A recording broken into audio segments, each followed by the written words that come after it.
இன்னைக்கு solo levelling சீரிஸோட level 74. இன்னைக்கு காலை எந்திரிச்சோட ஜாக் சூட்டை மாட்டிட்டு ஷூவையும் கட்டிட்டு ஸ்ட்ரெச்சிங்கும் போட்டு ஜாக்கிங்கையும் கம்ப்ளீட் பண்ணிட்டேன். இன்னைக்கு ஆவரேஜ் ஃபேஸ், இன்னைக்கு leg work out. So let's start. Goblet squats, walking lunges, calf raises, back squats, leg extension, அப்புறம் சிஸ்டம் ஒர்க்கான புஷ்அப், சிட்டப், ஸ்குவாட்ஸ் எல்லாம் போட்டு முடிச்சதுக்கு தேர்ட் லெவலையும் ஒரு அஜிலிட்டி பாயிண்டையும் குடிச்சு அதை கொண்டு போய் ஸ்ட்ரென்த்ல சப்மிட் பண்ணிட்டு 100 reps ஆஃப் ஸ்கிப்பிங் கிரிட்டு போட்டு முடிச்சுட்டு காலையில டீயை குடிச்சிட்டு, காலையில டியூஷன் இல்லை அதனால காலையில சாப்பாடு சாப்பிட்டு கொஞ்ச நேரம் கழிச்சு மத்தியான சாப்பாடு சாப்பிட்டு மாலை வேலையா குளியில போட்டு டியூஷனை கிளம்பி அங்க போனா மெசேஜ் டுவங்கின்னு வருது. ஏன்னா டியூஷன் லீவுன்னு ஃபோன் பண்ணிக்கிட்டு ஆமாண்டான்ட்டாரு. வீட்டுக்கு திரும்பி வந்துட்டேன். இது தெரியாம எங்க வீட்டுக்கு வந்து வாடா டியூஷன் போலான்னா இவங்க வேற டியூஷன் வைக்கிறங்கிற பேர்ல நமக்கு டுஸ்டா வைக்கிறாங்க.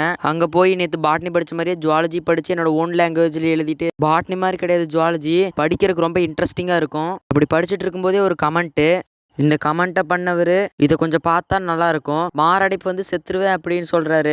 ட்ரைனர் இல்லாம ஒர்க் அவுட் பண்ணா சாகலாம் மாட்டோம் ஏன்னு கமெண்ட்ல பின் பண்றேன். நான் ஒர்க் அவுட் பண்ணுங்கிறக்கோசரம் மசில் அனாட்டமி பத்தியே நான் படிச்சிருக்கிறேன். இந்த இடத்துல நான் என்னை பெருமைப்படுத்திக்க சொல்லல. ஒரு ஃபீல்டுக்குள்ள இறங்குறோம் அப்படின்னா அந்த ஃபீல்டை பத்தி முழுசா தெரிஞ்சுக்கிட்டு தான் இறங்கணும். இப்படியே பேசிட்டு இருந்தா வீடியோ 1.5 நிமிஷத்தை தாண்டி போயிடும். மிச்சதெல்லாம் கமெண்ட்ல போட்டு வைக்கிறேன், பாத்துக்கோங்க. நைட் டின்னரை சாப்பிட்டு கிரிப்ஸ்ல 100 reps பண்ணிட்டு இன்னைக்கு டே முடிச்சுக்கிட்டேன். ஸோ லெவல்ட் அப்.